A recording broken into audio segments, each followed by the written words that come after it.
দৈয়ন মাতাল অবস্থায় জিয়ংকে নিয়ে বেশ প্রশংসা করছে এবং বলে সে তাকে তার স্বপ্ন পূরণ করতে সাহায্য করতে পারে। এই কথা শুনে এনো স্পষ্ট বুঝে যায় এই সিনিয়র দৈয়নের নজর আসলে জিয়ংয়ের উপর। তা এই সহ্য করতে না পেরে এনো যখন রেস্টুরেন্টের বাইরে চলে আসে সে দেখে দৈয়ন মাতাল অবস্থায় জিয়ংকে প্রপোজ করছে। মজার ব্যাপার হলো প্রপোজ করার পর দৈয়ন এতই মাতাল হয়ে যায় যে সে নিজের পায়ে দাঁড়াতে পারছিল না। জিয়ং নিরুপায় হয়ে এনোকে বলে তাকে পিঠে করে তার বাসায় পৌঁছে দিতে। এনো তো মনে মনে রাগে জ্বলছে কিন্তু জিয়ংয়ের অনুরোধ ফেলতে পারে না। এরপর দৈয়নকে বিছানায় শুইয়ে দিয়ে এনো আর জিয়ং যখন একা হয় তখন এনো জানতে পারে জিয়ং আসলে তার ভবিষ্যৎ নিয়ে খুব হতাশ। সে চায় একজন বড় আর্কিটেক্ট হতে, কিন্তু আর্থিক সংকটের কারণে এই ইচ্ছেটা তার হয়তো স্বপ্নই থেকে যাবে। এই বলতে বলতে জিয়ংয়ের মন খারাপ হয়ে যায়। এ দেখে এনো তাকে হাসানোর জন্য অনেক ফানি জোকস বলতে থাকে যেন তার মনটা একটু হালকা হয়। এরপর দিন সকালে এনো বেশ ফুরফুরে মেজাজে গ্যাস স্টেশনে কাজে আসে। কিন্তু ঠিক তখনই সে দেখে একটি দামি গাড়ি এসে স্টেশনে দাঁড়িয়েছে, যে গাড়িটি ছিল দৈয়নের। সে গাড়ি থেকে বের হয়ে জ্যাংকে রেডি হতে বলে।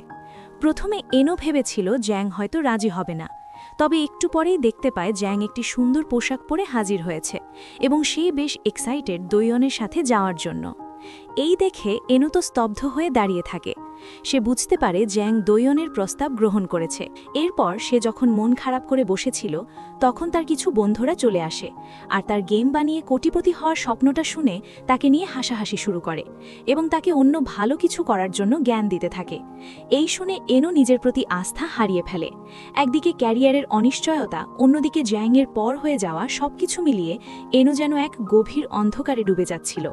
ঠিক তখনই জ্যাংয়ের একটা ফোন কল সবকিছু বদলে দেয়। এনো দৌড়ে এসে দেখে জ্যাং সুটকেস হাতে দাঁড়িয়ে আছে।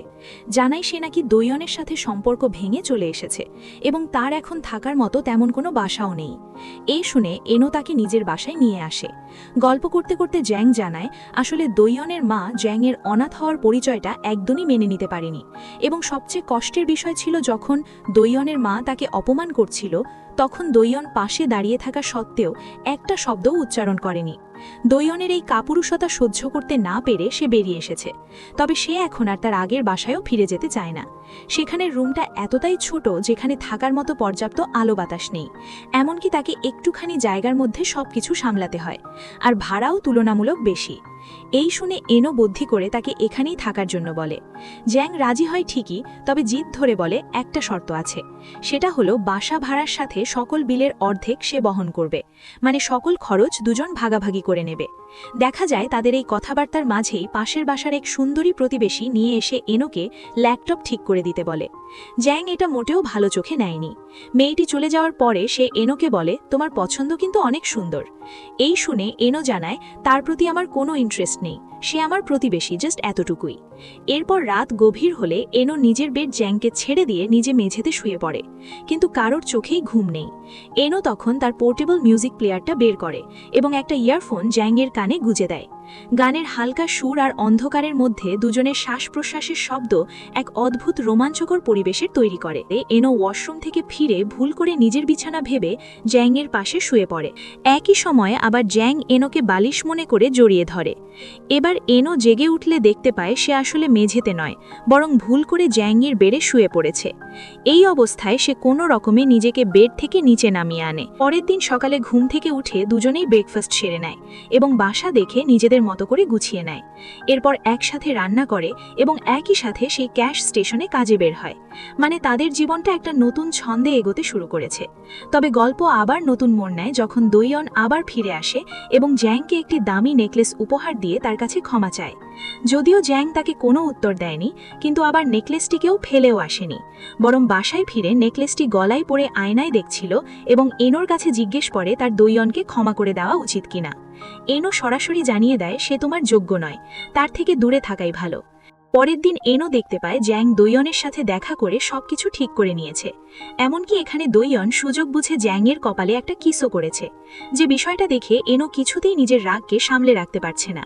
তবে এই মুহূর্তে তারও কিছু করার নেই। পরের দৃশ্যে দেখা যায় জিয়ং একটা বারে তার বন্ধুদের সাথে ডিনারে এসেছে। সবাই আজ জায়ং এর নতুন লুকের খুব প্রশংসা করে, কিন্তু এনো এসে বলে তাকে এখন মোটেই সুন্দর লাগছে না, কেমন উগলি টাইপের দেখাচ্ছে। এই শুনে জিয়ং এর বান্ধবীরা বলে তোমার চোখে বোধহয় কোনো সমস্যা হয়েছে, ভালো করে দেখো, তাকে বাস্তবে অনেক সুন্দর লাগছে। এই কথাগুলো জিয়ংকে আরও ইন্সপায়ার করে তাইনের সাথে সারা জীবন থাকার। যেই বিষয়গুলো বুঝতে পেরে এনো নিজের মধ্যে জ্বলে পড়ে যাচ্ছিল। তো এভাবে খুনসুটি করে তারা কিছুটা সময় পার করে। আসলে আজ হলো 31st নাইট, তাই বন্ধুরা মিলে আজকের রাতটা উদযাপন করতে এখানে এসেছে। খাওয়া দাওয়া শেষে সবাই এক এক করে নাচ গানে মেতে ওঠে। বাকি বন্ধুরা হিপ হপ আর রোমান্টিক গান গাইলেও এনোর মনে কষ্ট থাকায় সে একটা স্যাড গান গায়, যেটা শুনে সবার পুরো মুডটাই একদম খারাপ হয়ে যায়। এরপর পার্টি শেষে এনো আর জিয়ং বড় স্কোয়ারে যায় নতুন বছরকে স্বাগত জানাতে।